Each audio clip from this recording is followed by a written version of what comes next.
Well, discussion was going on the water scarcity and also the contaminated water that Delhi people had to suffer, and that is why how this issue came to limelight. He referred that where did the money go, and then he made this mention of Operation Sheesh Mahal. Remember that few months back it was Times Now who broke the story, and that is why under Rule 55 also they had demanded, BJP had demanded in fact the discussion on Operation Sheesh Mahal. But later on the speaker, when the LOP Mr. Ramveer Singh Bidodi had mentioned about the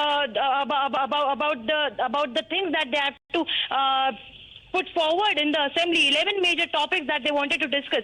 Speaker said that no, all these topics will not be discussed individually. Each and every person will get a chance to speak over the constituency issue only, and that is why they could not raise the issue of Operation Sheesh Mahal. But BJP had earlier in their meeting itself had decided that they would start the session with Operation Sheesh Mahal. The Times Network's Operation Sheesh Mahal that is being raised by the BJP in the Delhi Assembly, and fireworks seems to be also taking place as far as the BJP is now seeking a detailed debate and discussion over Operation Sheesh Mahal and demanding answers from the Kejriwal government. Let's listen in to a few reactions.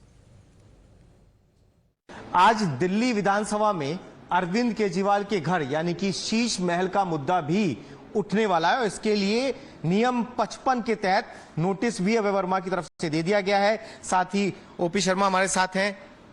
BJP Sheesh Mahal का मुद्दा उठाने वाली है। निश्चित रूप से दिल्ली की जनता ये पूछना चाहती है, दिल्ली की जनता की टैक्स की खून पसीने की कमाई को अपनी अय्यासी में शीश महल में लगाने वाले केजरीवाल जवाब दें। जनता आज उनसे सवाल पूछ रही है। मुख्यमंत्री ने अपने घर को लेकर कोई जवाब नहीं दिया। निश्चित रूप से वो इस मामले में मौन है और उनके पास कोई जवाब नहीं है। जब आदमी चोरी करता हुआ पकड़ा जाता है तो सदमे में पहुंच जाता है। तो केजरीवाल जैसा सातिर भ्रष्टाचारी जिस तरह से इस मामले को टाइम्स नाउ ने उजागर किया है, वो कहीं ना कहीं सदमे में है और अभी भी सदमे से बाहर नहीं निकल पा रहे। नियम 55 के तहत शॉर्ट डिस्कशन के लिए लगाया है विधानसभा के अंतर्गत। मैं चाहता हूं कि शीश महल ऑपरेशन में जो खुलासे हुए, उस खुलासे पे सरकार और सरकार के नुमाइंदों की क्या सच्चाई है, क्योंकि 45 करोड़ रुपया गाढ़ी कमाई लोगों के लुटा दिए गए।